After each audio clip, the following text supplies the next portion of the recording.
Hello and welcome to episode 38 of the TRUUMAN Podcast, the podcast designed to create a generation of self-defined men.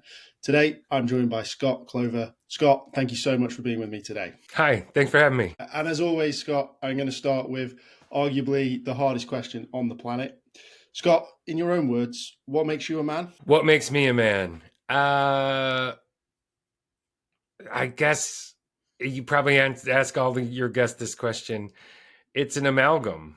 It's an amalgam of my body, my sensitivities, my reactions, and also how people react to me. I think masculinity is a lot of what we project out in the world. So in quantum physics, they say reality changes when it's observed. And so I think a lot of what makes me a man is not just what I look like or my genitalia, but maybe my beard or the tone of my voice or my Adam's apple. That's a physical characteristic, but also society has sort of dictated that that's what I am. So I live up to what's expected of the general masses to some degree.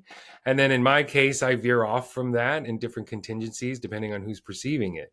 Right. But I don't question that. I was born in 1970. So it was a pretty binary when I was growing up. And that's changed a lot in the last couple of decades for myriad reasons. A lot of it is the food and medications and the water and the things that they're changing our physiology. And so we can't catch up genetically because we're still in that same genetic period of your great grandmother, for example.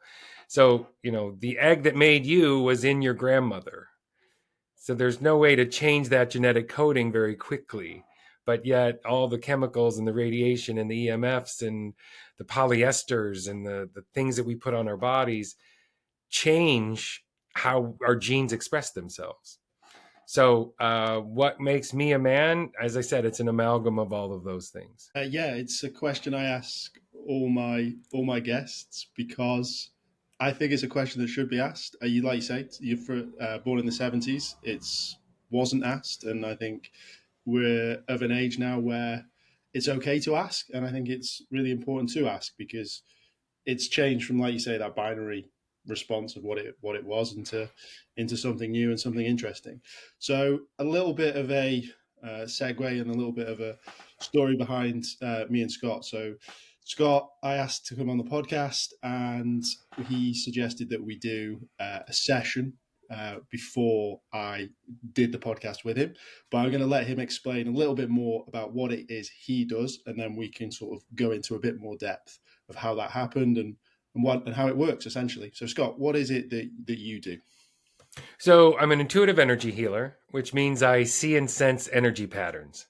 And that can be in an organization, in a manuscript, but mostly in my work day to day, it's with individuals.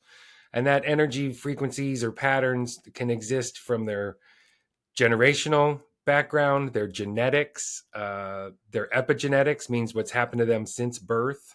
A lot of times we find a pattern that happened in utero, something happened to the mother, and that affected the baby inside. A lot of times it's things that affect the grandfather or the father in the family, then that gets passed down, say, into the son or the daughter and the mother, etc. And that can cross genders. It doesn't have to be specific. But it's very interesting to see family patterns for me and then explain them back to my clients. I explain most things back in metaphor, and particularly metaphors that the client understands. So the intuitive part for me is I have a very honed intuition. I see and sense patterns, not just empathy, but as I said, organizational patterns, how energy is either kinked in your hose. My clients call me the energetic plumber.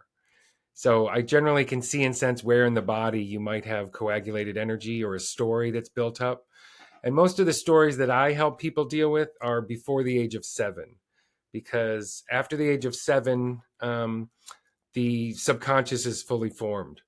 But the subconscious isn't formed before the age of 7. That's why a lot of people say, I don't remember my childhood so well. Or you see a lot of young kids who are very intuitive, or they're talking to little spirits or things like that. They're on a different wavelength. And then once our subconscious forms, we sort of lose that magic connection. Well, for some of us like me, I didn't lose it. My intuition stayed to the point that I had to shut it down.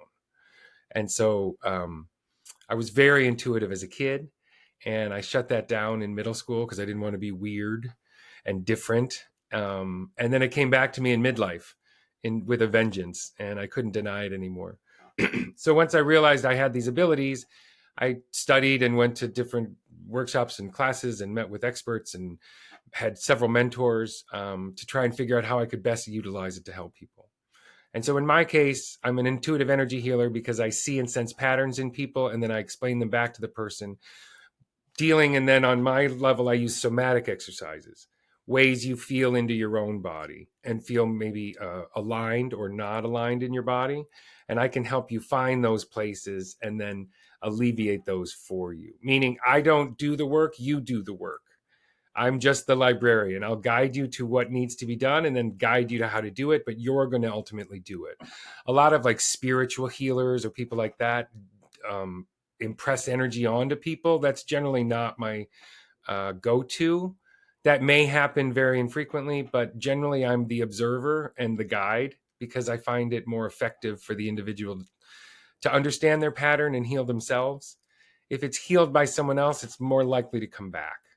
But if you're involved not only in the process, but 90% involved in the process, then you know it happened. It was real for you. You can't a week later say, did that really happen or not? Because you experienced it yourself. And that's where I think my work is slightly different than some other people that might have a similar nomenclature. But my goal is to help you uncoagulate balled up or blocked energies, emotions, physical traits. So if something physical is in your body, it's because there's energy tangled up on an energetic level, and then the physical becomes made by those patterns of energy that are maligned. Yeah. So let's go back to the sort of the beginning of that, because that was quite interesting, where you said it's from your grandparents and sort of comes through that, and there's a lot of learned behaviors, and that's sort of a debate is like breaking cycles and things like that. So what, again, a lot of our listeners are probably cycle breakers in the sense that they are unhappy in their sort of their life and their scenarios and things that are happening that have happened in the past. So they just want to sort of break away from that, whether that's addiction or maybe looking to sort of push themselves even further forward in life and sort of grow from that side. So explain, well, if you can, how that happens and what's the difference sort of from learned behaviors and energies and that side of things, or are they linked? They're definitely linked.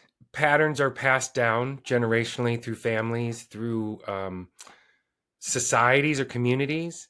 You know, Italians are very Italian, and, you know, an Asian family is going to treat their children differently than a Polish family is going to treat their children. I can say that the patriarchy and some of those old world beliefs is starting to quake in these last two generations. And that's what's turning everything on its ear. It's not only just the physical, it's coinciding with breaking of these generational patterns, as you said, or these familial or first chakra tribal patterns, let's call them. A lot of us, as you said, pattern breakers, you have to break away from the tribe. And when you do that, that's a first chakra, base, pelvic area.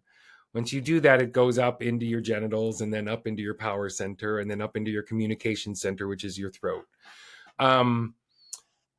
Those patterns have to be observed. And once they're observed, they can be changed. But if you go on the sake that you're just trying to overcome something without analyzing it, you're going to be less likely to get over it. And one thing, if your listeners, if they consider themselves a winner, this is one of the, excuse my French, but this is one of the mind fucks that I've found out about trying to break a generational pattern, is if you consider yourself a winner, you were conditioned to win, okay? But you were conditioned to win by what under your family or grandparents' terms or your mom and dad's terms.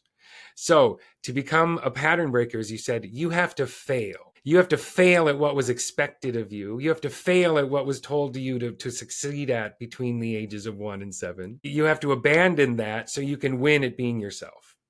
Now, most people don't see it from that perspective. They want to do both. And it's really unlikely that you're going to feel contented by having one foot in both of those realities. You eventually may feel like you're being split in half. So it's not screw my family, I don't want to have anything to do with them. It's no, I can't be what they expected of me to be because I am myself. We are all, in my work, I consider us all mandalas. Do you know what a mandala is? It's like a symmetrical design, say in India. And I think of them as like a stained glass window. Each of us is a stained glass window. Well, we shine differently. If your soul light shines through your stained glass differently than your sisters or your brothers, different things should be expected of you. And if you were born or raised to follow in your father's footsteps, then you have to fail at that in order to succeed at being yourself. And most people can't stride those two things and feel contented inside themselves. So you can still love your parents and you can still honor your family, but you have to let go of what was expected of you from their perspective so you can thrive at what you are. Does that make sense? It does, yeah. It's really interesting. So I basically had this conversation with my mum the other day in regards to what they perceive as success. So she was saying that because she grew up in a nice house in a nice area, her idea of success is slightly better than that, but not like crazy better than that. And everything below that is quite a big failure.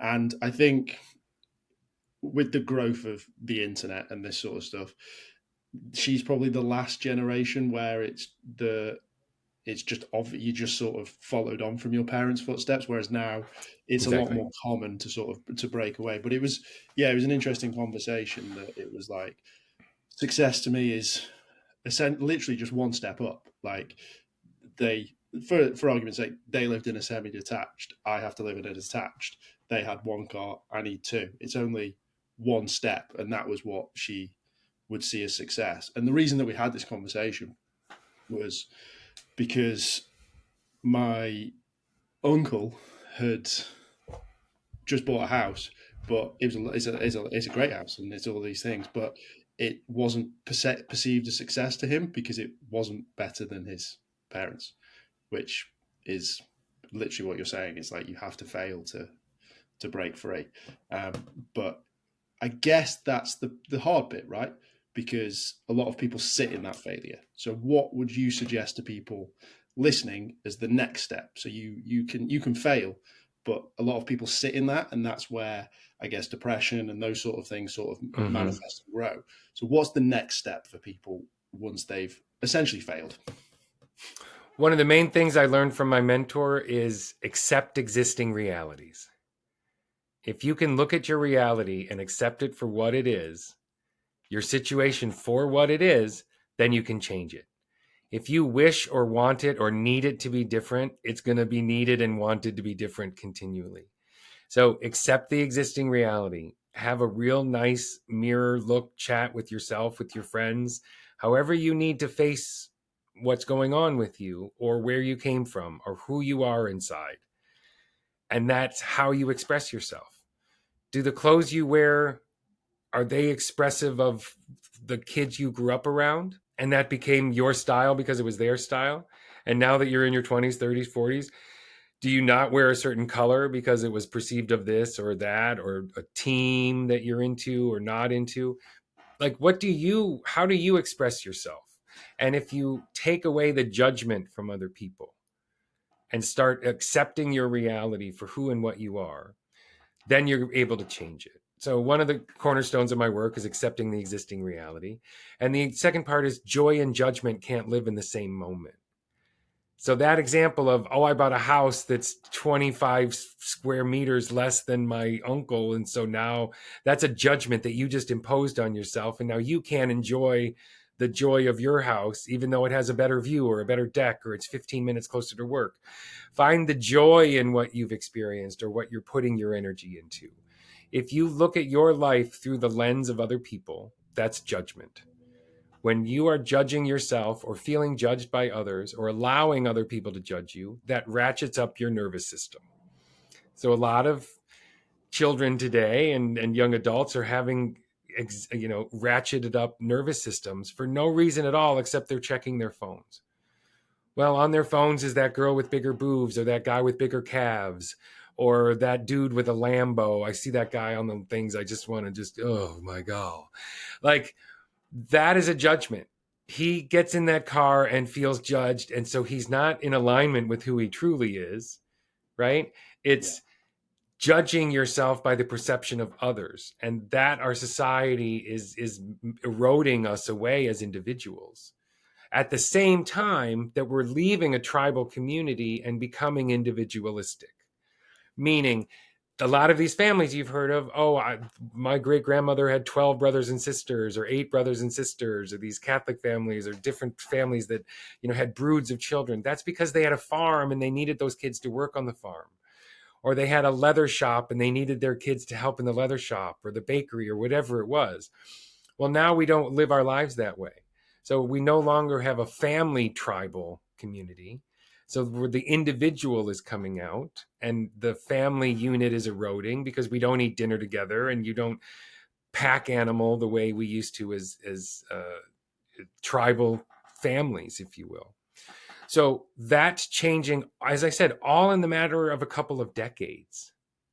Yeah. And it's hard to keep up. So if you start thinking and you wake up in the morning, I have to perceive myself how my grandma does and my mom and my dad, and my brother's a jerk, so he's going to say this to me. And then I got to go to work, and that girl I like, maybe she doesn't like the shirt I'm wearing. All of these things just build up and build up and build up to the point that you're putting your life into the opinions of others. Now, I'm going to reiterate this. Joy and judgment can't live in the same moment. So if you can find joy in what you're wearing, what you're driving, where you're living, find the joy in it and let go of the judgment from yourself, from others. It's going to calm your nervous system down to some degree. And also you're going to just feel better about who you are. I really love that sentence. You said it to me during our session, which was, it sort of unlocked a few things and sort of made me rethink about different things, which is, it's a nice way of putting it. Joy and judgment can't live in the same space, which is, it's a fun way of thinking about it, because it's really simple. Like when you say that, it's like you focus on you and you can be happy. Focus on others, then you've created judgment, so you can't. And the other thing you're right about is that it's the 10 to 20 years we've almost gone through 3 generations of shift. Like technology has advanced so quickly that we're just in this weird world where tech's so advanced, yet we've only gone through 2 generations in that time frame, and we're hundreds of years ahead of where we were, in inverted commas, compared to 100 years from now. 100 years ago, compared to now is, if you explain that to that person, your grandma or your great grandma, their head would probably fall off the way that we sort of live our lives now. So there is that to deal with as well. And when you say that we're no longer in a tribal, like a family tribe, I personally think that with the growth of connection and the growth of the internet and that sort of thing, we've almost become a tribe of 8 billion. Like we've literally become connected to pretty much everyone in the world. And that brings in so much more pressures and so much more judgment and that sort of thing, which was originally it was keeping up with the Joneses, and now it's keeping up with the Kardashians, because you literally can see, like you said, someone driving a Lamborghini, someone on a yacht, the girl with the bigger boobs, and the guy with the bigger calves, which I did enjoy. That's a funny one. But yeah, it's all there. What I would love to talk about, if you're okay talking about this next, is mine and your session. Sure. So I start with a couple of basic questions. Since I don't advertise, I ask, how did you find me? Generally, it's things like this that people find me, and they generally say, oh, I didn't know I needed this until afterwards. Like, I'm glad I found you, or something drew me to you because of what you said or the type of conversation you had. I'm non-dogmatic. So I don't bring some sort of spirit into the room. I bring energy, or not, or try to get energy to move, right? So how a session starts is I ask, I think, 8 or 9 basic questions and they seem random to the receiver, but to me, they focused on a little aspects of different parts of your life. And when I ask those questions, I sense your energy field and inside your body and notice what pings, what tightens up, where your breath might change. And I noticed that intuitively. You and I were on the telephone. We weren't doing Zoom, right? Um, and I sense that pattern in my head, like a second sight, if you will, or a hologram that I see. And then part of your body lights up, and I take note of that. And then the session starts because of maybe what I've noticed in the 8 or 9 basic questions. And those questions relate to how and where you grew up, your family dynamics, your relationship status, where your people are from, meaning do you have a tribal connection that you're trying to see your life through? And then the last question is, were you a C-section baby, or was someone in your family a C-section baby? Because the bond between the C-section mother and the baby is different than the bond to a baby who was birthed vaginally. And then from there, as I said, I ask you, the client, is there something specific, a reason why you called? I'm trying to get over an ex-lover, or my mother was narcissistic, or my brother was a bully. You know, there's a lot of people come to me with very specific things they want to deal with. And then other people say, no, I just have an actual malaise, or I just don't feel in my body, or there's a depression where I'm not in alignment. And I'd like you to, help me figure that out. And generally from just that first 3 or 4 minutes, we can fill at least the first hour and then some, because I will notice certain patterns. Either they happen to you in adolescence, but primarily it's a pattern that started, as I said, before the age of 7, that you may not even be aware or cognizant of. And a lot of times people go to talk therapy and they tell you their story in the moment. Well, a 35-year-old telling the same story about how they were bullied when they were 9 has been told 30 years and rehashed in different ways. And the brain has a way of placating that story to make you feel better. Well, you're telling a placated story, which means it's changed from the originating story, which means it's hard to solve the issue or let go of it because you're looking at it from a different perspective. It's like watching a remake of a movie. You're not watching the original. I help people find the originating kink or the originating factors or trauma that happened. And then we go from there and finding ways and somatically to have it release in the body. Yeah, Does that I help? yeah, no. So I again, for me, it was all new, and it was again. I've shared this story countless times. I actively avoided therapy because I felt that it was something that I could do on my own, and that it was something that I wanted to do on my own.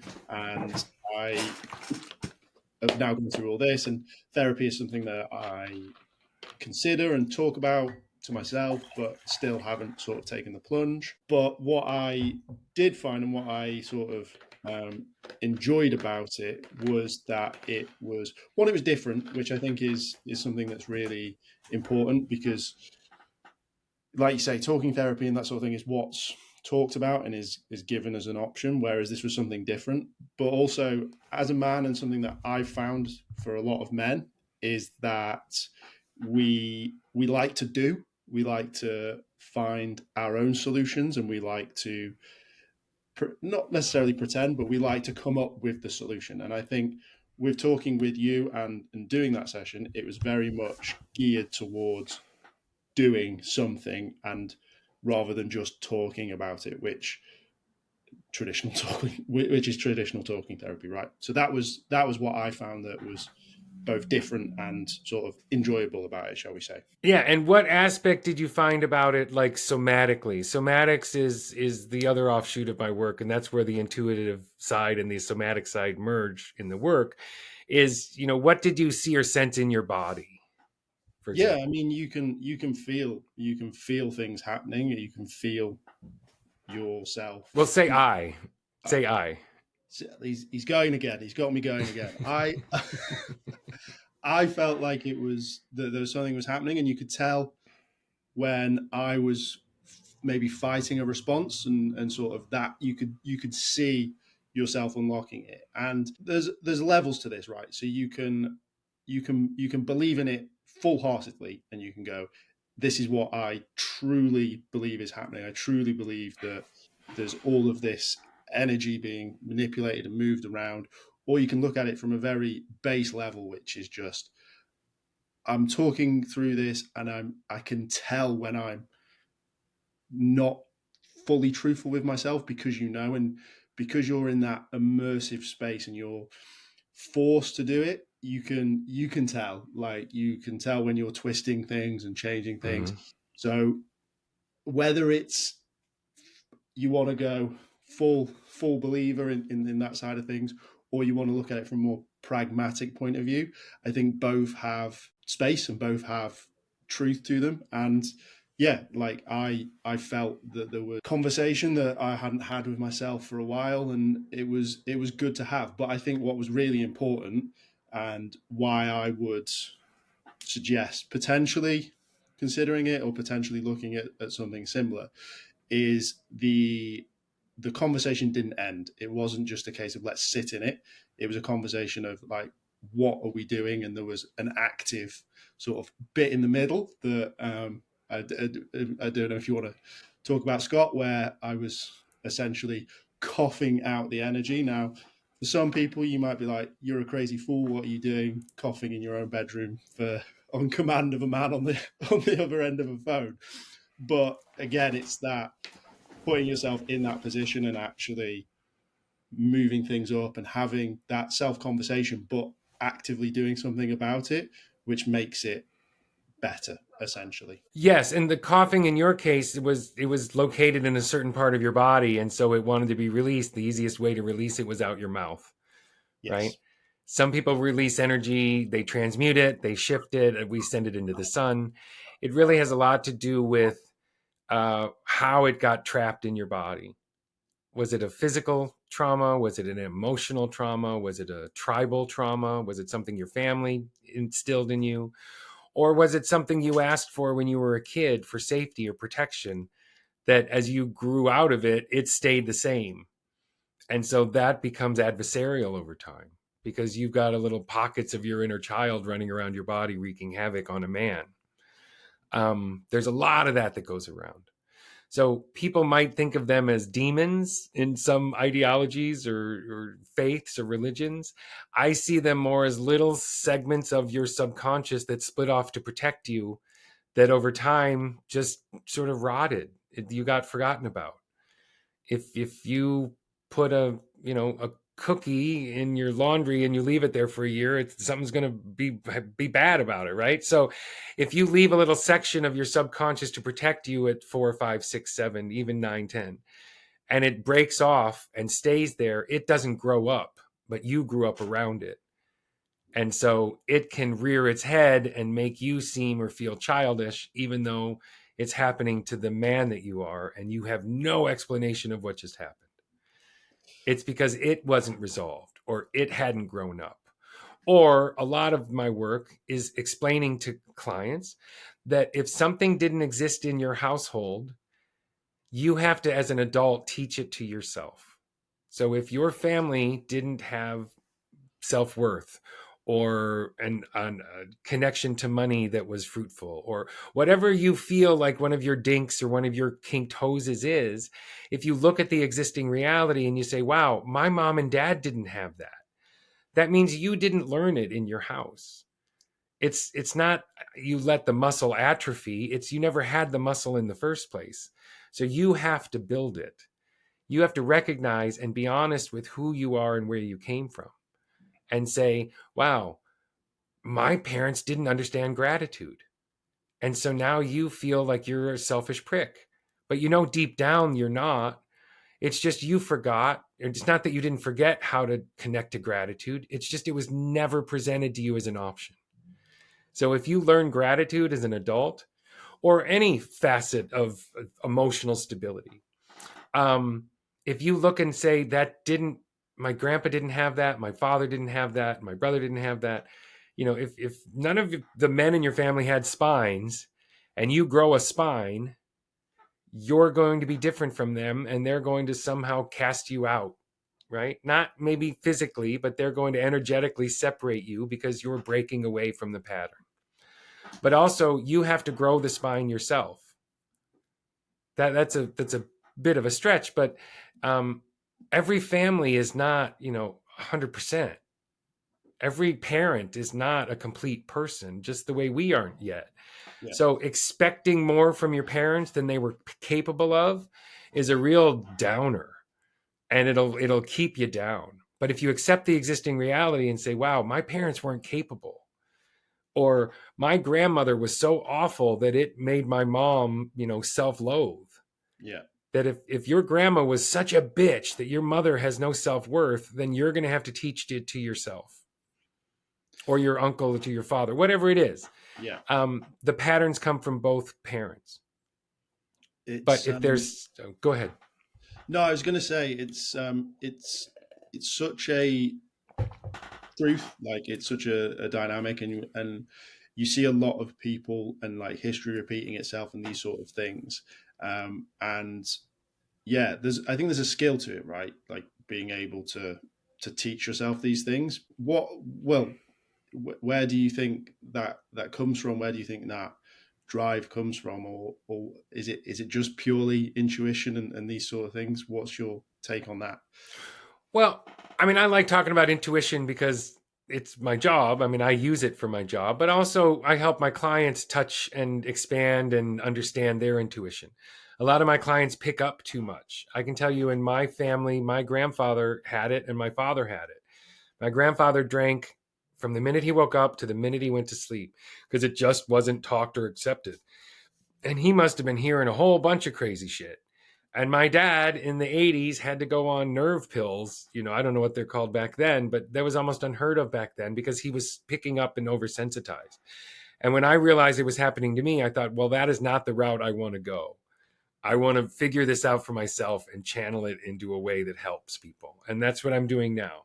So to answer your question, how do people deal with it in their own right? Another aspect, and I have my own podcast if people are interested. I have one episode called Detachment is Connection, or Embodiment and Detachment, something like that.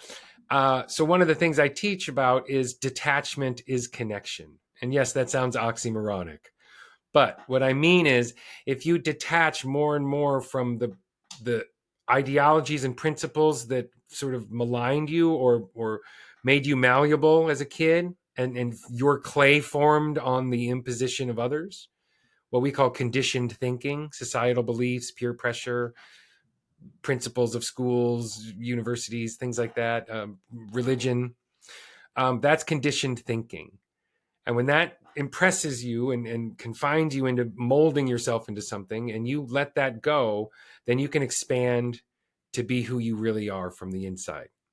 And so what I call that is, it's detachment is connection.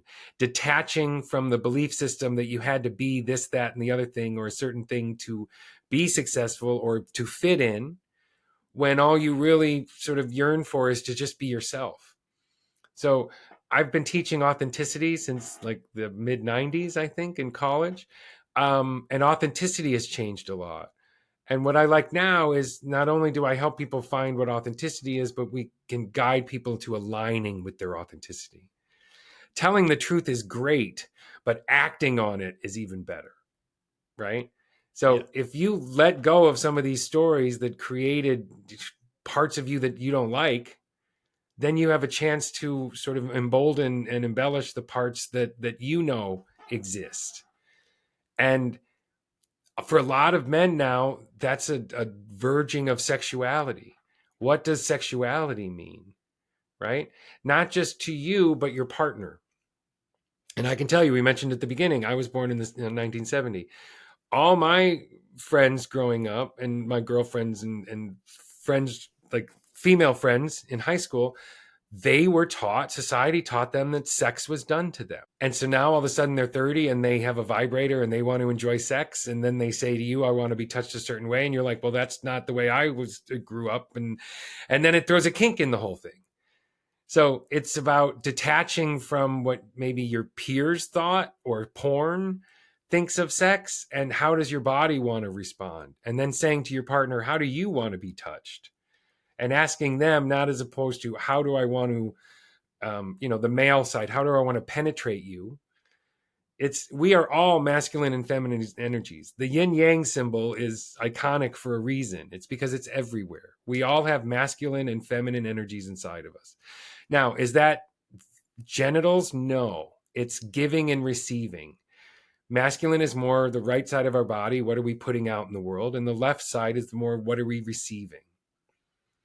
And if you're more balanced in that, just like a business has cash flow in and out, if you have camaraderie or reciprocity of what you are giving and what you are receiving, you're going to feel more whole.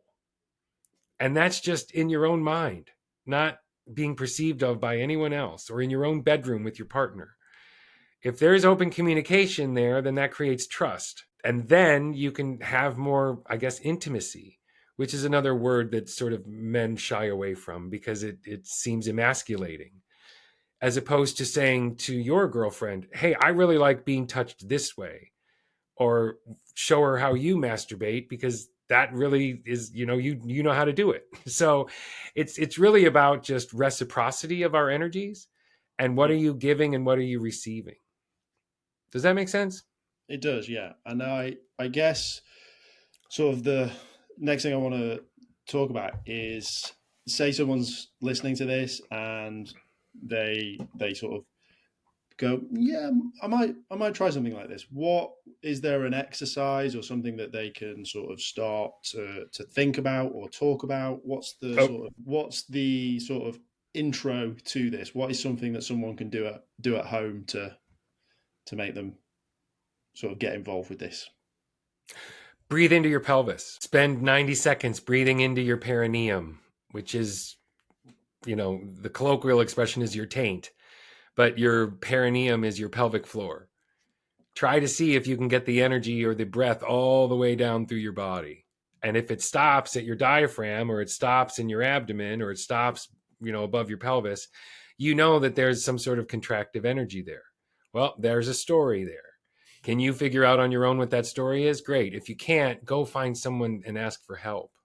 But talking about it is going to keep it there, right? Interacting with it, as I said, in quantum energy, if you observe something, it can change.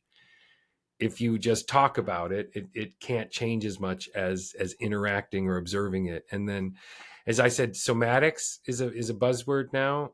I've been working with somatics for, I don't know, 15, 20 years now. And it's a way of touching into your body's energy and your innate knowing. A lot of us know things about ourselves that we're not willing to admit. And the body holds on to those, right? The body holds on to those, particularly something I see a lot of in families. If there's a lie that was told, if there was, a baby given up for adoption that wasn't talked about, or some lie in the family that's never expressed, and then it comes out at the age of 60, it really has a rotting effect Yeah. on things. So if you know, or if you want to challenge your parents on things, just say, hey, I feel really hinky about this in my family. Is this a lie? Like, is something going on? Exposing those things can be so informing to people, and to say, wow, I've been holding on to that because I was lied to as a kid. Because we instinctively know when we're being lied to, right? And if your parents or family lied to you because it's a secret, um, that can be just horrible. One of my favorite movies is Secrets and Lies by Michael Lee as the director. It's an English film.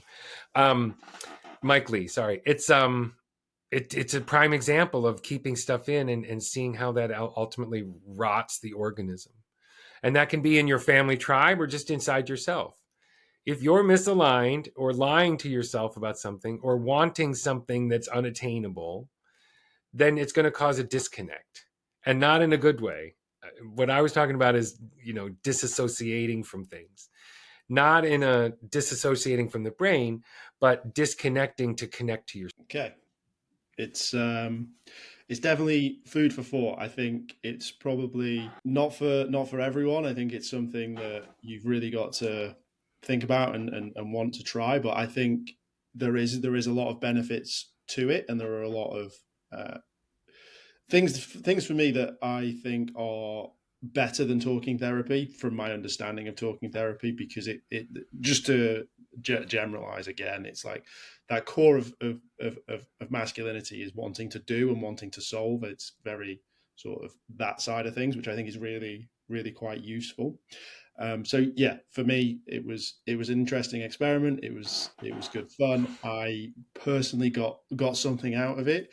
Maybe other people get more out of it, and some people get less out of it. But there was definitely something. Which, with all this, and for me, it's like you've got to find what works for you, right? It's a case of Exactly. seeing what Yeah. works. And Well, I started my practice.